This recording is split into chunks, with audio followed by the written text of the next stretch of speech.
کیونکہ یہ لیس دار سبزیاں ہوتی ہیں, یہ جوڑوں میں جو لیس ختم ہو جاتا ہے یہ اس کو بنانے میں مدد دیتی ہیں. تو یہ بعض لوگ کہتے ہیں کہ یہ کانسیپٹ غلط ہے کہ اگر ہڈیوں میں آپ کو لیس پیدا کرنی ہے تو آپ لیس والی چیزیں کھائیں.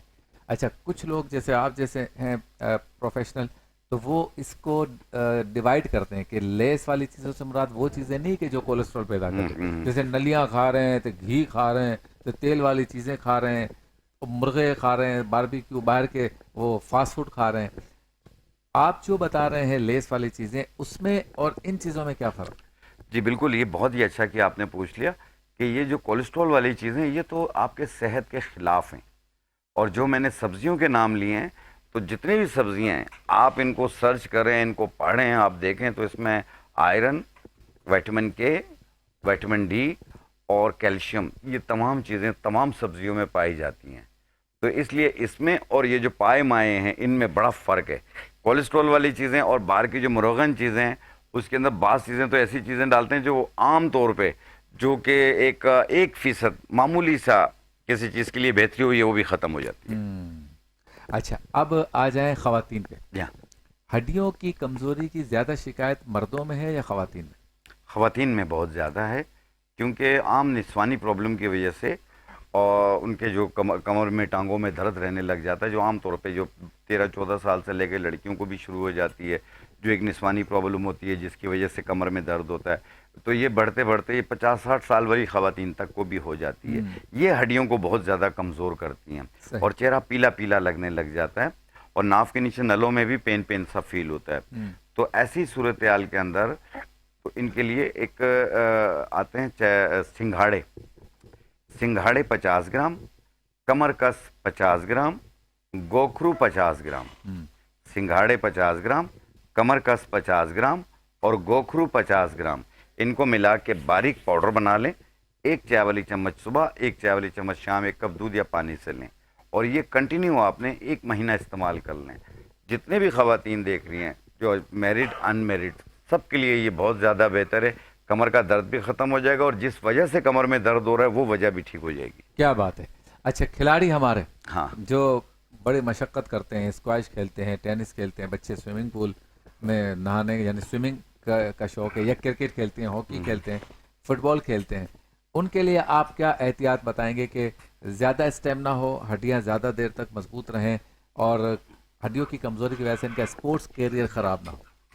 جی بالکل, دیکھیں یہ ہڈیوں کے لیے بھی بہترین ہے اور عام طور پہ جسمانی فٹنس کے لیے بھی بہتر ہے. آپ نے لینا ہے, ایک بوٹی آتی ہے چڑیا کند کے نام سے, چڑیا کند بوٹی, اس کی 1 چمچ کو 1 گلاس دودھ میں ملا کے 1 ٹائم روزانہ پئیں. آپ چست بھی رہیں گے, توانا بھی رہیں گے, اور ہڈیوں کے لیے بھی بہت زیادہ بہتر ہے. اور بعض کھلاڑی ہمارے یا بعض اسپورٹس والے ایسے ہیں جو محلے میں کہیں پہ بھی گر جاتے ہیں, چوٹ لگ جاتی ہے لیکن اس کا درد نہیں جا رہا ہوتا, کافی دن ہو جاتے ہیں بھائی درد نہیں جا رہا, ویسے تو ٹھیک ہو چکا ہوں میں. جن کو بھی ایسی پرابلم رہتی ہو وہ آمبا ہلدی لے لیں 50 گرام, چوٹ سجی 50 گرام, میدا لکڑی 50 گرام, ان تینوں کو ملا کے باریک پاؤڈر بنا لیں اور پھر سرسوں کے تیل میں رکھ ڈال کے تھوڑا سا گرم کر لیں اور پھر اسے اتار کے ٹھنڈا کر کے متاثرہ جگہ پہ لیپ کر لیں اور تھوڑا کپڑے پہ بھی باندھ لیں. آپ صرف 3 دن یہ عمل کریں, روزانہ رات کو لگائیں, صبح ہٹا دیں. 3 دن 4 دن کر لیں, دیکھنا یہ درد مکمل طور پہ ختم ہو جائے گا, جتنا بھی پرانا چوٹ کا درد ہوگا.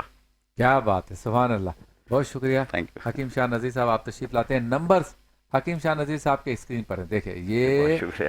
حکیم صاحب کے نمبر آ گئے, آ جا بھائی, یہ نمبر آ گئے.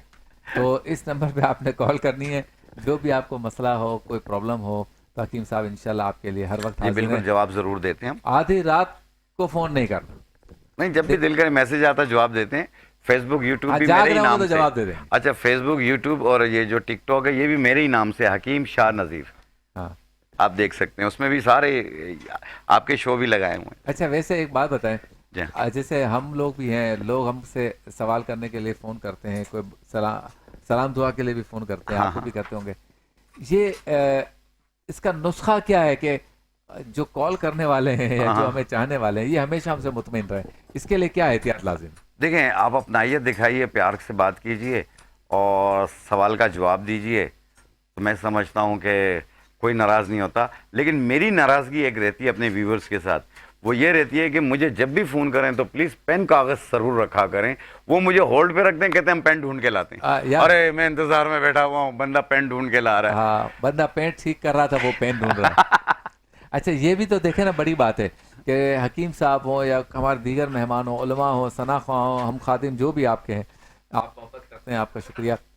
ہم جس وقت آپ فون کر رہے ہیں اس وقت کہاں ہیں, ہم اس وقت کیا کر رہے ہیں, ہماری اپنی کیفیت کیا ہے, تو اس کو بھی پیش نظر رکھیں. ہوتا یہ کہ آپ محبت میں یہ ایکسپیکٹ کرتے ہیں کہ میں نے کال کی تو پہلی بیل میں یا 1 گھنٹے میں وہ اٹھا بھی لیں گے, اور اٹھانے کے بعد کھڑے ہو کے بولے گے جی سر آپ حکم کریں, میں صرف آپ کے ہی فون کا انتظار کر رہا تھا. تو اس طرح کی پوزیشن سمجھے آپ کی محبت سر آنکھوں پر, کہ سامنے والا, بلکہ عام زندگی میں بھی آپ جس کو بھی فون کرتے ہیں موبائل پر, گھر پہ کر رہے ہیں یا آفس پہ کر رہے ہیں تو کنفرم ہے کہ وہ گھر پہ یا آفس پہ ہے, لیکن موبائل پہ جب آپ فون کر رہے ہیں تو وہ کہاں ہے, وہ آپ کو کیسے پتہ چلے گا, وہ کس کیفیت میں ہے. جیسے مفتی غلام دستگیر صاحب ہیں, ان کا وظیفے کا چکر ہے. اب وظیفہ لوگ پوچھتے ہیں ان سے تو ہر وقت فون کر دیتے ہیں, یا کیا کریں, یار دوست بیٹھے ہوئے ہیں, یا مجھے یہ مسئلہ ہے کیا کروں, بولا مفتی غلام دستگیر کو فون کرو, وہ وظیفہ بتائیں گے. اب آپ نے مفتی صاحب کو فون کر دیا, وہ پتہ چلا کہ ہائی وے پہ کھانا کھا رہے ہیں شہزاد بھائی کے ساتھ, تو آج ان کا بھی تو دن ہے نا بھائی گھومنے پھرنے کا, یا بچوں کے ساتھ ہیں, یا میرے ساتھ ہی ہیں, اور گاڑی وہ چلا رہے ہیں, میں برابر میں بیٹھا ہوا ہوں, تو گاڑی چلاتے چلاتے فون اٹھائیں گے, 20,000 کا جرمانہ آ جائے گا, آپ تو دیں گے نہیں, وہ آپ تو نہیں دیں گے وہ. اسی طرح سے ہمارے ڈاکٹر جواد ہاشمی ہیں, کلاس میں پڑھا رہے ہیں اور آپ نے فون کر دیا, یا جواد ہاشمی صاحب سے پوچھیں کہ اہل بیت کے فضائل پر فلاں کتاب میں کیا لکھا ہوا ہے. اب وہ کیسے فون اٹھائیں گے, وہ تو خود لیکچر دے رہے ہیں. اگر اٹھا لیں گے تو سامنے والے کہیں گے بچے سر یا تو آپ ہمیں پڑھا لیں یا فون اٹھا لیں. اچھا ان کو کیا بتائیں, بیوی کا فون نہیں ہے, وہ آپ کا فون ہے. تو فون کیجئے آپ, حکیم شاہ نذیر صاحب کو بھی کیجئے, مجھے بھی کیجئے, مفتی صاحب کو بھی کیجئے, ڈاکٹر صاحب کو بھی کیجئے, سارے نعت خوانوں کو کیجئے, ڈاکٹرز کو کیجئے, اداکار, گلوکار, فنکار, ناچ گانے والے والیوں کا تو میں کچھ نہیں کہہ سکتا, لیکن ان سب کو کریں گے تو حسن ظن رکھیں کہ کیفیت ٹھیک ہوگی, حالات آس پاس کے اچھے ہوں گے, آپ کو ضرور اچھے طریقے سے جواب دیں گے انشاءاللہ. نہیں جواب لازمی دیتا ہوں, اور لیکن پین کاغذ رکھ کے فون کریں. حکیم صاحب ضرور دیں گے. ہمارے عادل صدیقی صاحب کو اب جب چاہیں فون کر لیں, جب چاہے, رات کو 4 بجے سے لے کر صبح 4 بجے سے لے کر دوپہر کو 11 بجے تک نہیں کرنا, باقی آپ جب چاہے کر لیں. تو ان سے آپ پوچھ سکتے ہیں بھائی نعت خواں یہ والا نعت خواں چاہیے, یہ عالم دین چاہیے, یہ محفل کرانی ہے, تو فون تو سارے آپ کر لیں گے, وہ اٹھا بھی لیں گے, لیکن سامنے والے کا خیال رکھیں وہ کس کیفیت میں. بریک.